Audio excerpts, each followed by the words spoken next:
It was a morning like any other in the Los Feliz neighborhood of Los Angeles. The sun was climbing into a clear California sky on September 26, 2012. This was a place of artists and dreamers, a hillside enclave where Hollywood felt both near and far away.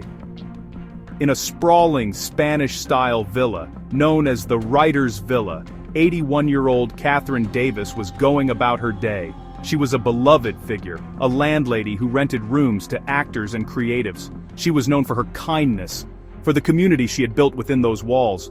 But on this particular Wednesday morning, that peace was about to be broken.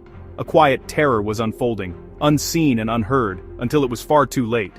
The other person in this story was one of her tenants, a young man named Johnny Lewis. He was 28 years old, and to many, he was a familiar face. He had been on television, in popular shows like Sons of Anarchy. He had that look, that star quality. But behind the handsome exterior, a storm was raging, a storm that had been building for months, if not years. He had just been released from jail, a place he'd become all too familiar with recently. And now, he was back at the Writer's Villa, a place that should have been a sanctuary. Instead, it became the setting for a tragedy that would leave everyone asking the same haunting question. Why? On that sun-drenched morning, the idyllic scene of Los Feliz was about to become a crime scene. The lives of Catherine Davis and Johnny Lewis would become forever intertwined in a story of violence and despair. The neighbors would soon hear screams, sounds of a struggle that would pull them from their morning routines and into a real-life nightmare. They would witness things that would be seared into their memories forever. The quiet, tree-lined street was about to be filled with the sounds of sirens, its tranquility shattered by an act of brutality that seemed to come out of nowhere. But did it really? Or were the signs there all along? The two main figures in this drama were at opposite ends of life's spectrum. Catherine Davis, a woman who had lived a long and full life, known for her generosity and her love for the creative souls she housed. And Johnny Lewis, a young man whose bright future had somehow dimmed, whose path had taken a dark and violent turn.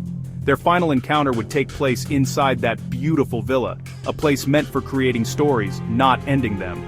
The events of that morning would raise profound questions about mental illness, the justice system, and the moments when we fail to see the desperation right in front of us.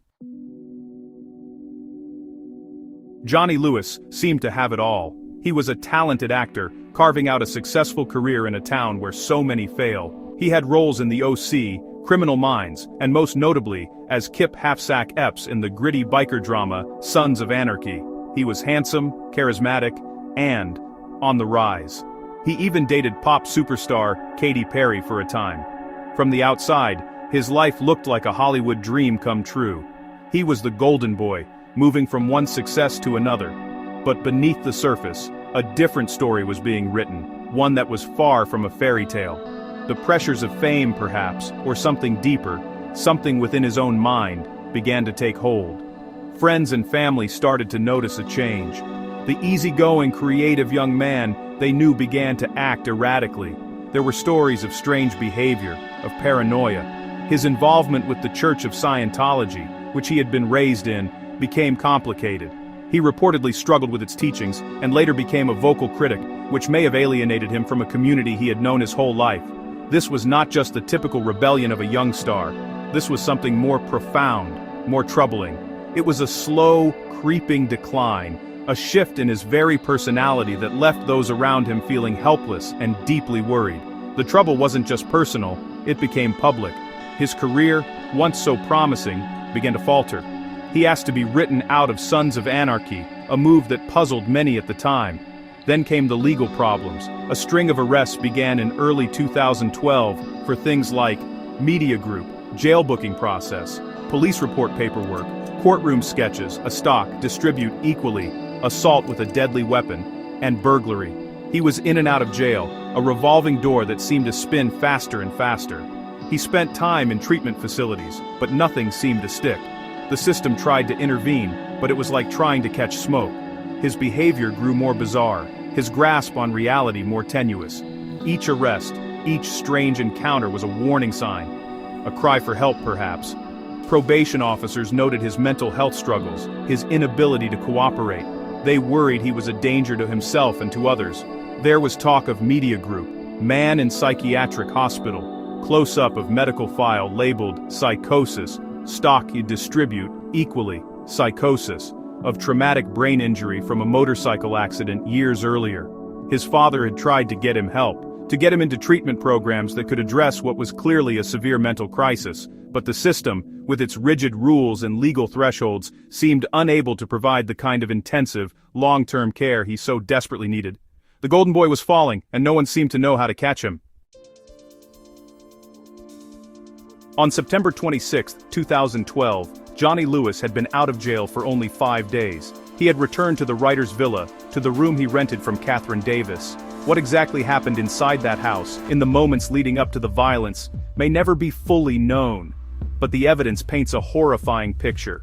It's believed that some kind of argument or confrontation took place between Lewis and his 81-year-old landlady. An argument that escalated into unimaginable brutality. The young man, consumed by a rage that defied all reason, attacked the elderly woman. The kindness she had shown him was met with a fury that was both sudden and absolute. The attack was savage. The coroner would later determine that Catherine Davis died from blunt force trauma to the head and manual strangulation. It was a struggle, a violent and terrifying ordeal for a woman in her own home, a place where she should have been safe. The evidence at the scene suggested a chaotic and brutal fight. It was the culmination of all the warning signs, all the bizarre behavior, all the missed opportunities for help. The darkness that had been swirling inside Johnny Lewis had finally, tragically, been unleashed. In those terrible moments, he destroyed not only a life, but also his own humanity. After the attack on Catherine Davis, Lewis wasn't finished. He left the main house and went into the backyard, where he encountered Catherine's cat. In what can only be described as a further descent into madness, he killed the animal with his bare hands. It was another act of senseless violence, a sign of a mind completely detached from reality and consequence. The quiet morning was now filled with the echoes of this brutality. The violence was spilling out from the confines of the house and into the open, where others would soon become its target. It was a rampage, and it was just getting started. This was not a calculated crime. It was an explosion, a complete and catastrophic mental breakdown playing out in real time. The Johnny Lewis who had charmed audiences on screen was gone, replaced by someone unrecognizable. The man who now stalked the property of the writer's villa was driven by demons no one could see but whose actions were terrifyingly real. The first and most tragic chapter of that morning's horror had concluded with the death of a kind elderly woman, and the day was far from over. The neighbors were about to meet the man who had committed this terrible act. After killing Catherine Davis and her cat, a blood-soaked Johnny Lewis emerged from the villa. He was in a state of frenzied agitation, what witnesses would later describe as a display of superhuman strength. He jumped over a fence into the neighboring property, where he was confronted by a house painter named Daniel Blackburn and the homeowner, a man named Gregory Knowles. Lewis didn't speak, he just attacked. He charged at the two men, striking them repeatedly with his fists and a piece of wood. They fought back, trying to defend themselves from this sudden and unprovoked assault. It was a chaotic, desperate struggle. The men described Lewis as having a terrifying, vacant look in his eyes. He seemed to feel no pain, even as they struck him in self-defense. He was a force of pure, unthinking aggression. He reportedly muttered things that made no sense, something about religion and faith. He was completely out of his mind. The two men managed to retreat back into their house, locking the door behind them as Lewis tried to break it down. Their call to 911 was one of several that would flood into the emergency dispatch center that morning, each one painting a picture of a man on a violent rampage through their quiet neighborhood. Having failed to break into the neighbor's house, Lewis climbed back over the fence onto the villa's property. He scaled a wall and made his way onto the roof of the porch or a nearby garage. His movements were frantic, erratic. By now, police were arriving on the scene, responding to the multiple calls for help.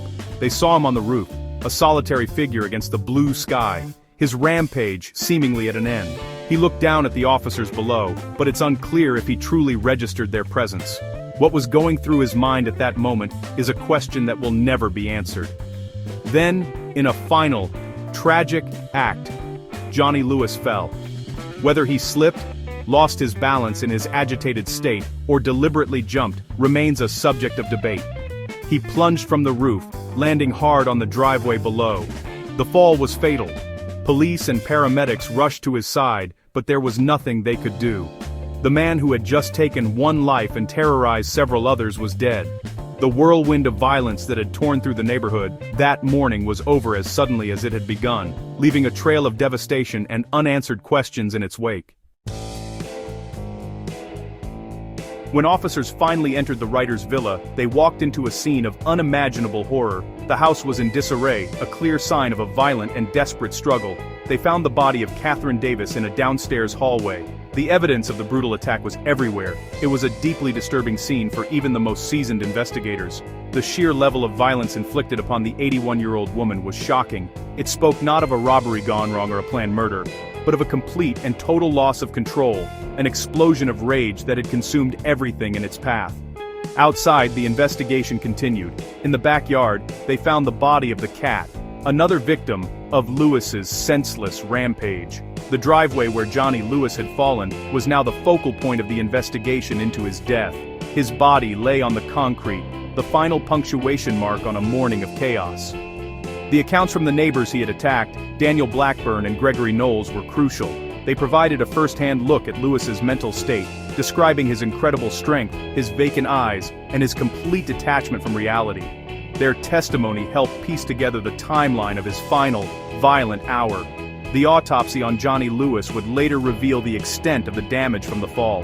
He had suffered severe head injuries which were ruled as the cause of his death. The death was officially listed as accidental, stemming from the fall, though the circumstances leading up to it were anything but.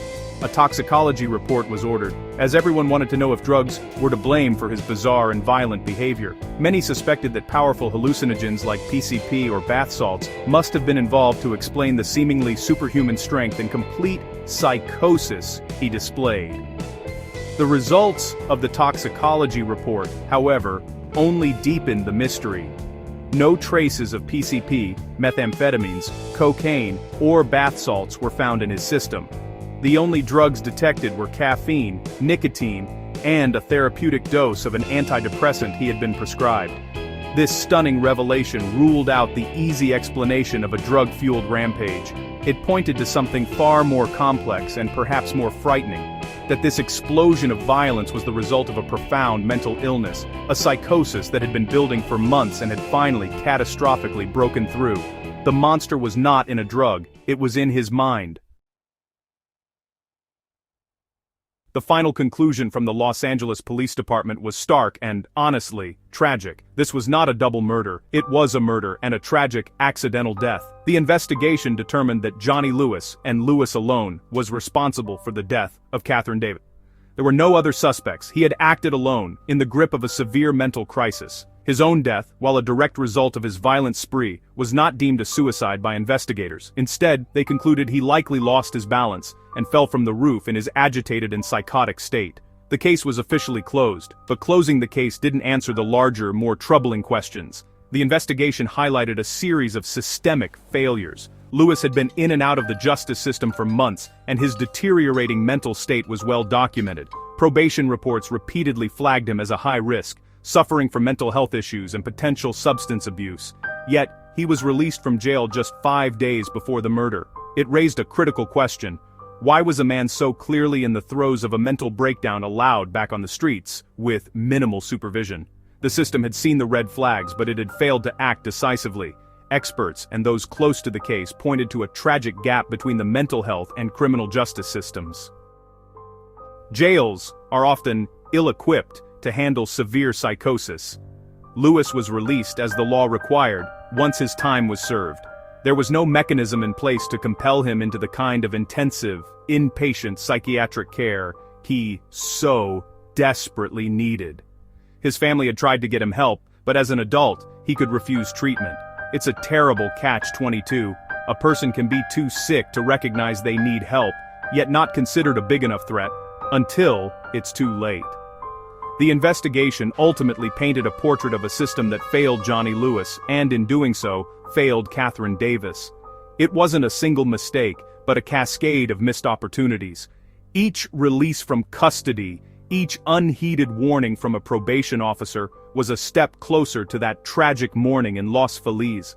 The findings served as a grim reminder that you can't simply incarcerate mental illness away. Without proper integrated treatment, the underlying problems only fester, sometimes with devastating consequences. The puzzle of the investigation wasn't about who did it, but about how it was allowed to happen. The final year of Johnny Lewis's life reads like a police blotter, a sad and accelerating chronicle of his descent. In February 2012, he was arrested for residential burglary. Just a month later, in March, he was arrested again, this time for assault with a deadly weapon after getting into a fight. These were not minor infractions, they were serious felonies that showed a clear pattern of escalating aggression and poor judgment. Each arrest brought him deeper into the criminal justice system. A system that was struggling to understand what was happening to him. He was a puzzle they couldn't seem to solve.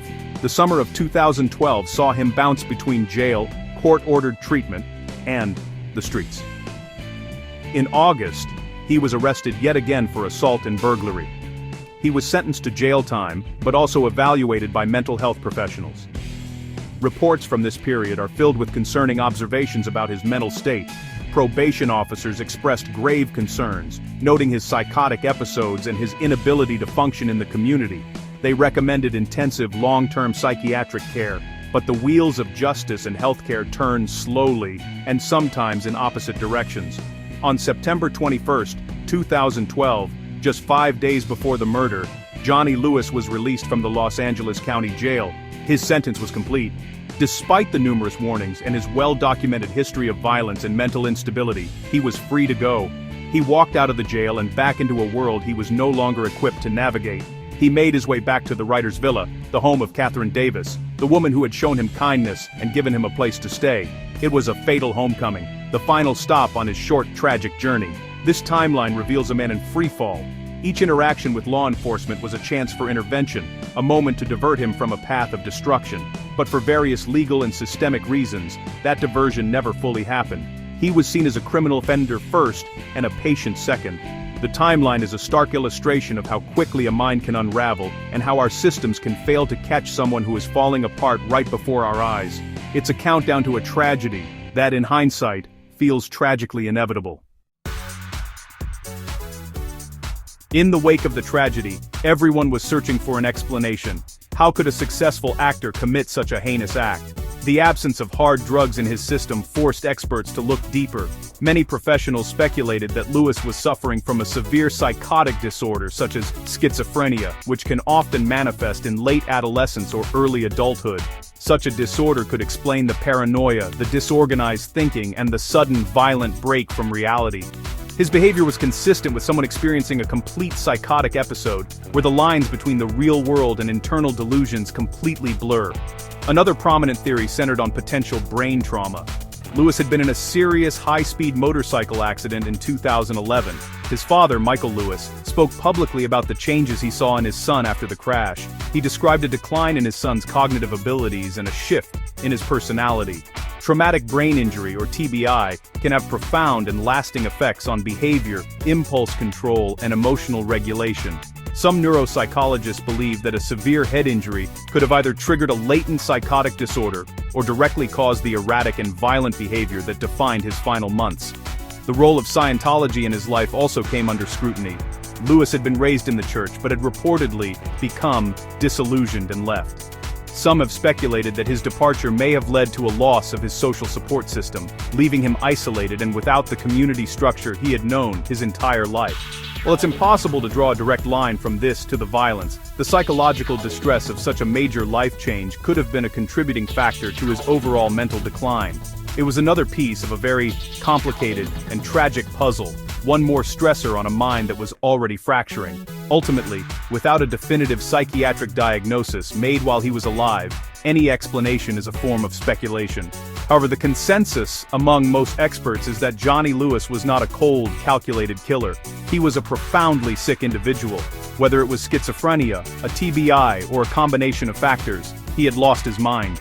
The violence he committed was not an act of evil in the traditional sense, but the tragic byproduct of a diseased brain. It was a catastrophic failure of his own biology, compounded by a system that was unable to help him before he hurt himself and others. The news of the murder-suicide as it was initially and often incorrectly labeled, sent shockwaves through Hollywood and beyond. Johnny Lewis was not some unknown figure. He was a recognizable actor from a hugely popular show. The media coverage was intense and immediate. Headlines struggled to reconcile the image of the handsome young star with the brutal killer described by police. The story was a dark twist on the classic Hollywood tragedy, a fall from grace that was more violent and shocking than most could imagine. Conspiracy theories, as they often do, began to bubble up, but the grim facts of the case were horrifying enough. The public reaction was a mixture of horror, sadness, and confusion. How could this happen? For the cast and crew of Sons of Anarchy, the news was devastating. Kurt Sutter, the show's creator, expressed his sorrow, calling it a tragic end for an extremely talented guy. He acknowledged that Lewis had been on a destructive path and had lost his way. The tragedy forced many in the entertainment industry to confront the immense pressures placed on young performers and the often hidden mental health struggles that can accompany fame. It was a sobering reminder that success is no shield against inner demons. More importantly, the case of Johnny Lewis became a powerful, if tragic, lesson about the gaps in our mental health care and legal systems. It highlighted the desperate need for better integration between the two. Advocacy groups used the case to call for reforms, such as expanding access to long-term psychiatric care and creating better protocols for handling inmates with severe mental illness. The story of Catherine Davis, an innocent victim, underscored the public safety dimension of this issue. It showed that failing to treat the mentally ill is not just a personal tragedy for them, but a potential danger to the entire community. Years later, the echoes of that terrible morning in Los Feliz remain. The story of Johnny Lewis is a cautionary tale told in acting classes and in law schools, in mental health seminars, and in police academies. It serves as a grim memorial to Catherine Davis, a woman remembered for her kindness, and to Johnny Lewis, a young man who lost his battle with a sickness that consumed him. The tragedy left behind a legacy of pain and loss, but also a crucial, ongoing conversation about our collective responsibility to see the signs of a mind in crisis and to find better ways to intervene before the darkness wins.